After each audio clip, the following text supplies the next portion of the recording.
Alhamdulillahi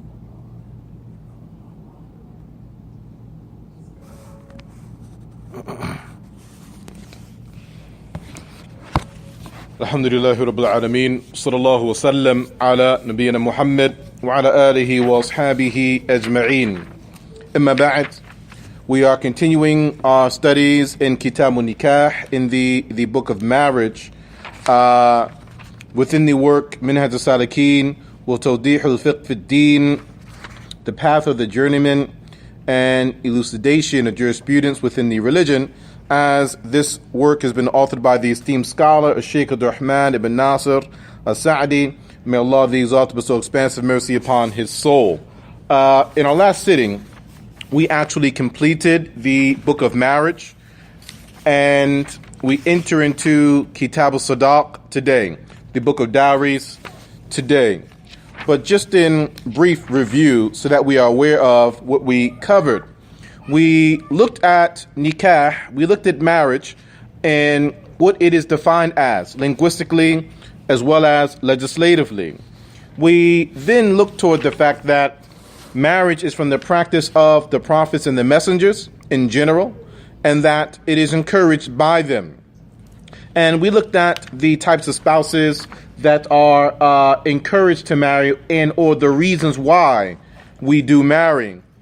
From there, we looked at some of the items that take place within a marriage ceremony, such as the sermon of need, for example, and ijab and qubul, the proposal and the acceptance of the proposal. We then moved on to the conditions of a marriage, meaning the conditions for a marriage to be valid. And after that, we entered into prohibited marriages. Who is it unlawful to marry? And they are of two types: those that are forbidden to marry permanently, and those that are forbidden to marry temporarily. We discussed those details, and from there we moved on to stipulations that two spouses place on one another within a marriage.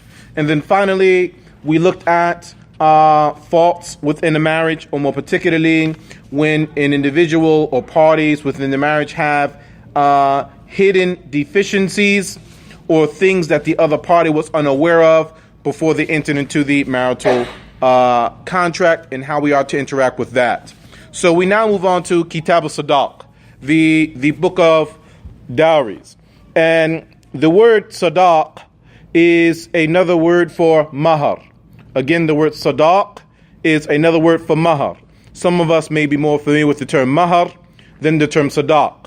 But both of these terms, they are indicative of what we call a dowry in the English language. Now, what exactly is the sadaq? What exactly is the mahar? What is a dowry? The dowry is something that the groom gifts to the bride. The dowry is something that the groom gifts to the bride. And it is something of wealth or something that can be benefited from. It is something of wealth or something that can be benefited from. Something that can be benefited from, such as memorization of the Quran, for example. But it must be something that has value. It must be something that has value that the groom is gifting to the spouse. So it has monetary value, or it has value in its benefit. And it is appropriate that the dowry is, or rather, let's word that better. It is encouraged for the dowry to be easy. It is encouraged for the dowry to be easy. Aisha, may Allah be pleased with her, she was asked about the dowry of the Prophet sallallahu alaihi wasallam. What did he give as a dowry typically? And she states that his dowry to his wives would be 12 and a half uqiyah. That his dowry would be 12 and a half uqiyah.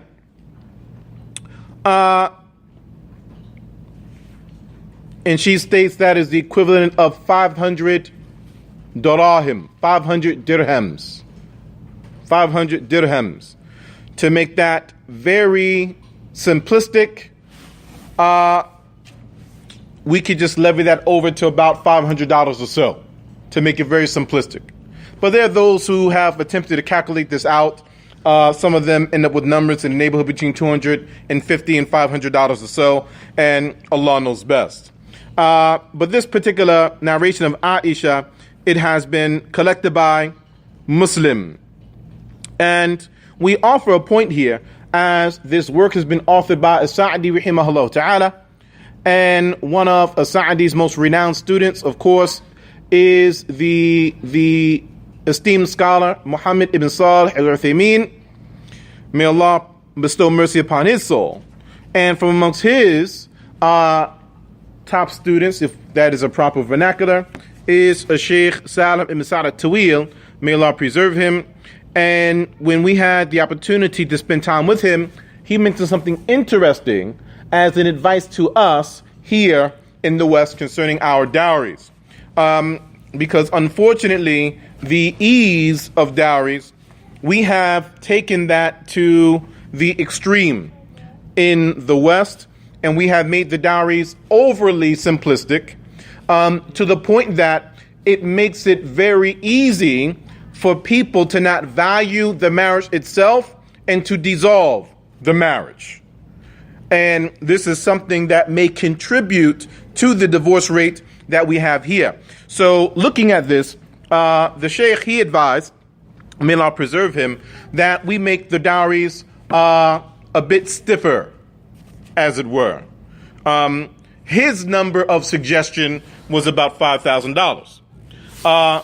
But the point is that if the dowry is something that is not easy for the husband to just walk away from, or for the wife to just merely give back, then this puts them in a position where they think twice about working things out before they just easily separate, because the dowry was, well, some of the things that you all are well familiar of. Some of the worst that we've heard, a 6-pack of Pepsi, among some of the worst that we've heard. Yes, yes, right. So how easy is that, just to give back and I'm done with you, right? So moving forward though, the Messenger of Allah sallallahu alaihi wasallam, he freed Safiya from slavery, and he made his freeing her from slavery her sadaq. He made his freeing her from slavery her dowry, and this is agreed upon. And he said to a particular person, adhere to giving the dowry, even if it is only an iron ring. Adhere to the dowry, even if it is only given an iron ring. This hadith as well is agreed upon. And the understanding here is everything that has measurable value, even if it is something that is slight, then it becomes a valid dowry. So we have in the sunnah of the Messenger of Allah sallallahu alaihi wasallam the encouragement of facilitating the dowry, making the dowry easy. But along with that, it can be anything that either the husband offers, or rather that the groom offers, that the bride accepts, or anything that the bride asks for that the groom agrees to give. Anything in that range is considered a valid dowry. But of course, from the reasons that the dowry is given, as Allah Tabarak wa Ta'ala has mentioned, R.E.D.A. qawwamuna 'ala an-nisa, men are the maintainers, the protectors of women, that whoever was responsible, whatever men were responsible for the woman before she married, when the dowry is given, the groom now takes on all the responsibility of those men in her life. He's responsible for those things now. So the men that were responsible in her life for protecting her, for providing her food and providing her shelter, taking care of her emotionally and physically and whatever it may have been, when the dowry is given and accepted, this signifies the husband now taking all those responsibilities off of those other men in her life and taking them on for himself. And this is also the understanding, for example, and we know we're dealing with marriage, not how to untie a marriage, but this is also the understanding when we have a khula, when a marriage is dissolved and the woman gives the dowry back to the husband. This is her releasing him from said responsibilities. That is what that represents. Question? You said once the dowry is given, even if the nikah has not occurred, then the groom takes on responsibility? No, not if the marriage no, assuming that the marriage itself is taking place, that we are entering into the marriage. The point though, anything that has value or is benefited from is considered a valid dowry. Is considered a valid dowry. But because the goal, of course, is to maintain healthy marriages that have longevity, if the way that we are approaching our dowries are not allowing us to achieve that goal, and it is permissible for us to adjust those dowries, which it is, then maybe we should look at that in order to assist us in giving us healthier marriages that have more longevity. Moving forward. If a person marries and the dowry is not named, the dowry is not specified at the time of the marriage, then she is due the dowry of al-mithal. She is due to the set standard dowry. Then she is due the set standard dowry. So you marry, when you were courting one another, you didn't discuss a dowry. At the time of the marriage, you didn't discuss a dowry. The marital contract occurs. There's no dowry that's been agreed upon. The dowry then becomes the standard dowry. Now, what is the standard dowry? The standard dowry is relative, because it becomes whatever is customary for peoples in her family to receive when they marry. That's what it becomes.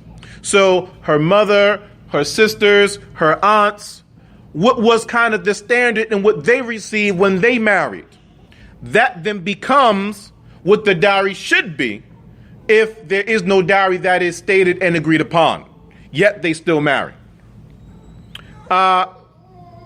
Moving forward, yes?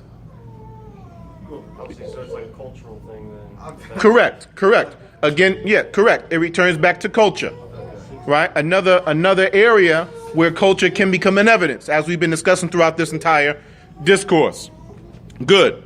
Go ahead. I mean, doesn't that pose a problem for us here?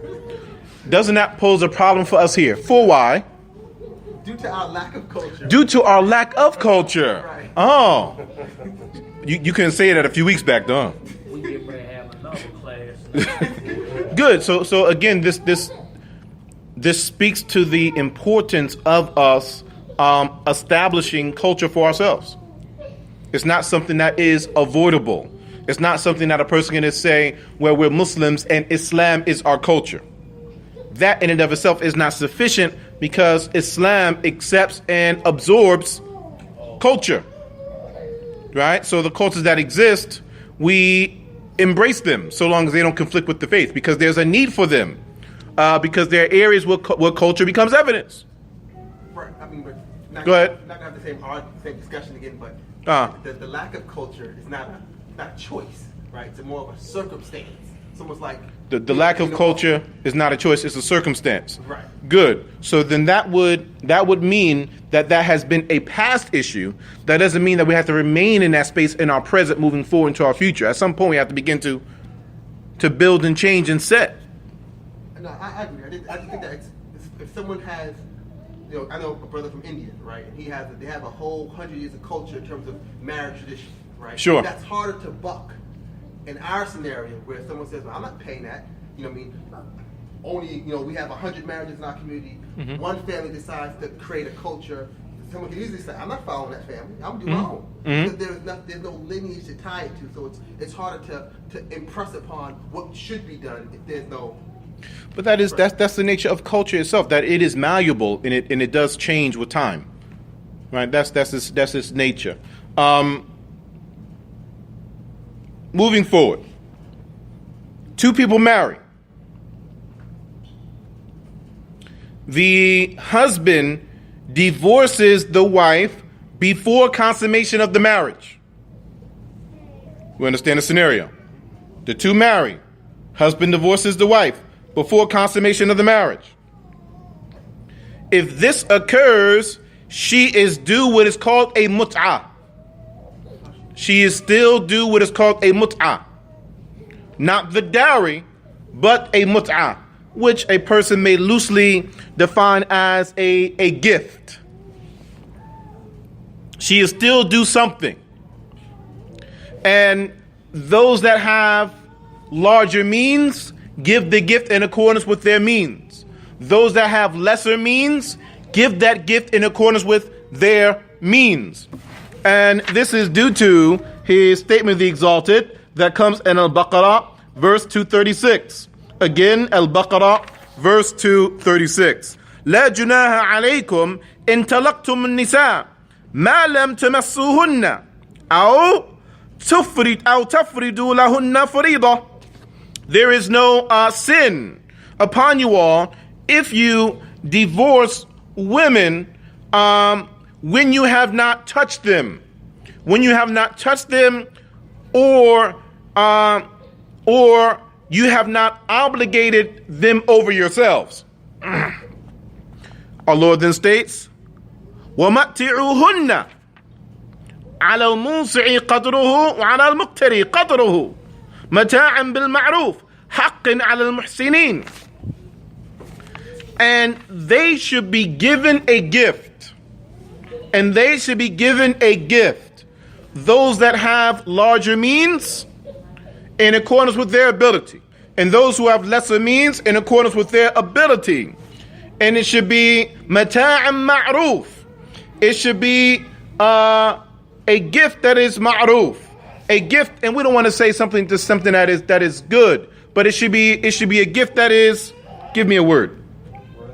Worthy. It should be a gift that is worthy. And this is a right over the muhsineen. And this is a right over a pious and beautiful people. And this is a right over a pious and beautiful people. Meaning that this is from ihsan to do so. This is from the perfection of one's Islam and one's spirituality to do so. Moving forward.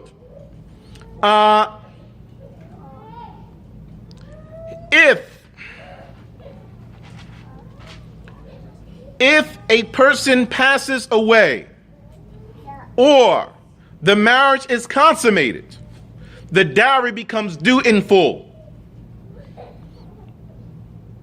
If a person passes away or the marriage is consummated, then the dowry becomes due in full. Pass away, who's it due to? Mm-hmm. If the person passes away, who's it due to? Then it becomes part of her inheritance. For example. Or maybe she wrote something in a will, possibly. But it's still hers and it's still due to her. Yes. Until the marriage is consummated, then the dowry isn't like owed or in full. Mm-hmm. Also, it sounds like the dowry is kind of like, not like necessarily a down payment, but like as you said, if she gets divorced or whatever, the money is returned. Mm-hmm. So does that like get put somewhere else, or is it like who's the dowry go to? Goes to her, or does he hold it until? Wait, say the last part you said. The dowry. Who holds that until whatever happens. The husband has it. Okay. The husband has, because this is his gift to her. Correct. And the dowry, it can be given before the time of the marriage, at the time of the marriage, or after the time of the marriage. It can be given at any time. It has to definitely be given. But it has to be given. It has to be given. And if the dowry is given after the time of the marriage, it becomes a debt upon the husband until their resurrection to pay that back, regardless of what happens with their marriage or not. Okay. Regardless of whether they stay together or not. That's still due to her. I know a brother who was dowry, but take his wife to Hajj, Uh-huh. and they got divorced. She was like, I'm still. That's all right. He agreed to it. Yeah. Allahumma musta'an. Allahumma musta'an. I have a question. So, does Islam, would you say Islam agrees with the fact that some people, whether it's from the Christian faith I've heard, or even street label, that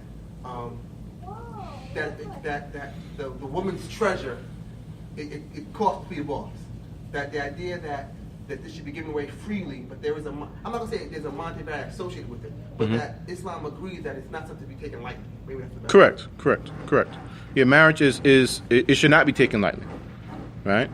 So as we learned from The consummation part. no, consummation itself is not taken lightly at all, right? As we know from the Sunnah of the Messenger of Allah Sallallahu Alaihi Wasallam, we took the hadith a couple of classes back, and we don't want to get too far back because we want to move forward. But from the most valued of contracts with Allah are the contracts by way of which the private parts of the people become permissible. So they have high importance and status with Allah. Likewise, it should be with us. It shouldn't be something that's taken just lightly.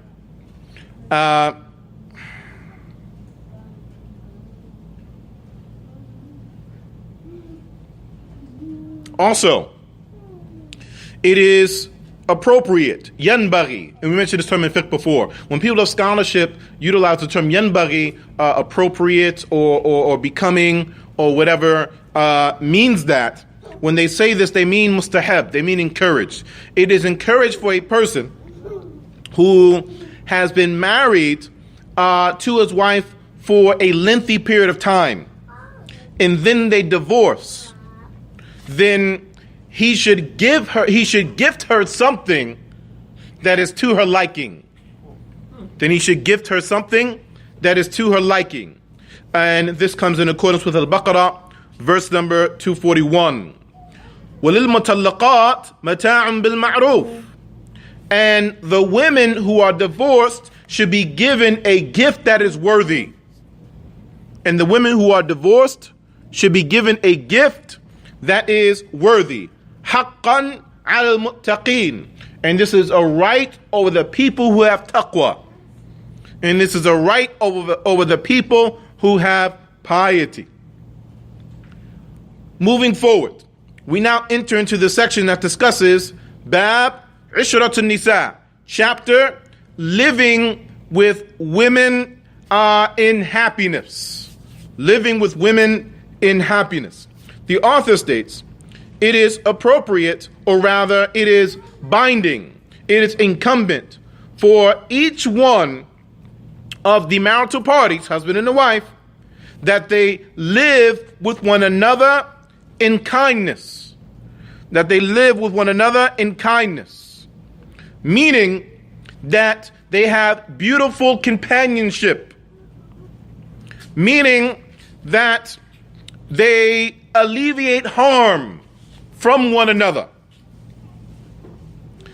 And that they do not fall short in giving the other their rights.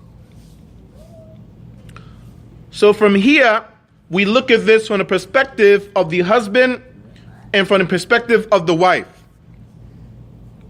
Meaning the rights that the husband has over the wife and the rights that the wife has over the husband. So firstly, it is incumbent upon her that she obeys him in pleasure. That she obeys him in pleasure. And hopefully we don't need to add any more color to the word pleasure. I think we're on the same page. Right? Good. Secondly, that she does not leave or travel without his permission. Thirdly, and this is an interesting point here, this is actually a point of academic discussion that it enters into, but the author states here that she upholds making bread, dough, cooking, and things that are similar to that for him. She upholds those things for him. We're not going to enter into this discussion, but there is a discussion among scholarship on whether it is obligatory upon the wife to service the husband or not. Whether it's obligatory upon the wife to service the husband or not. And there are those that say that it is obligatory, and there are those that say that it's encouraged but not an obligation.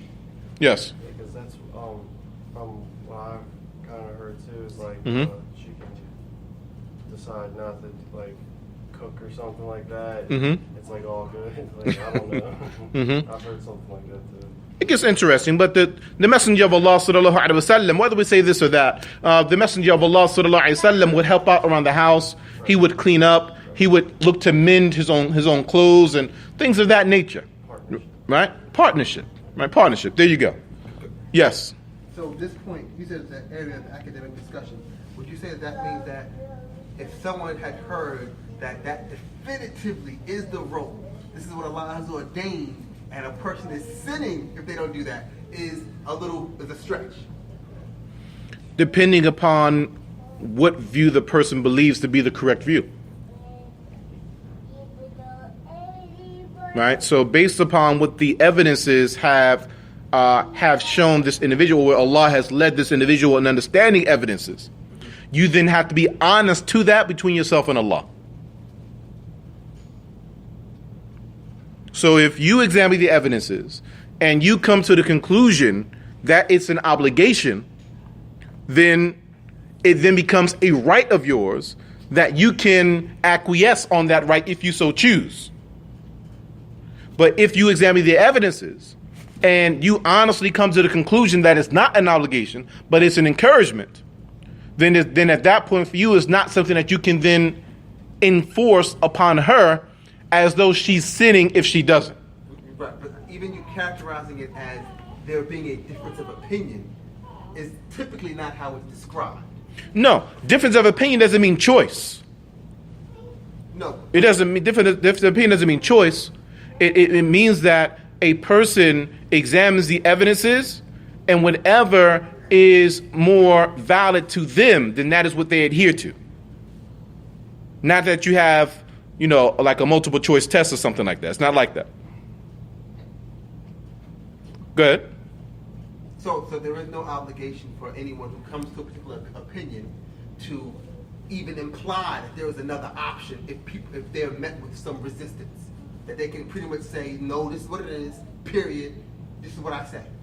That they don't have to divulge, there's no, even if there's scholarship on the back end, you don't need to mention that to the layman. The person has an opinion, this is my rule, this is what it is. Who, as a teacher or as imam, leader of the community, whatever. That's what not necessarily, no. I'm referring to the husband. It depends on the level of the people. Right? It depends on the level of the people. So if the people can handle more, you give them more. If they can handle that. But if they don't have the basis to handle that, then you have to tell them your view. A lot of wiggle room there. Huh? There's a lot of wiggle room. No, because what happens is this. If you mention an issue that there are 4 different views on a given issue, and you just tell the people what the issues are and the evidence for those issues, and you stop there, that people may be more confused than had you not say anything at all, or had you at least given them a view to follow. They won't know what to do. I agree in that case. I just think that in our case where we have such a high divorce rate, right, and so many single parent households, the push of, I'm not saying the traditional family, because I definitely believe in traditional family, but the idea that is the only family in Islam, that the woman should be home, period. I don't care if you got 4 kids and there's no husband. When you get married, quit your job and be subservient to the man. I'm talking about in all cases, given our community, that's kind of been the predominant 99.9% of the time view push. There hasn't even been a discussion of, hey, it's possible that this is the area of academic. You know what I mean? Like in the prior to this class, there's no leeway. It was all right. And again, and this is my humble opinion. And again, that may be largely due to the fact that in those areas, we imported culture from other cultures outside of here that worked in different countries, but don't necessarily work here in our model. right. Because we haven't taken responsibility for ourselves to create our model. Right? And now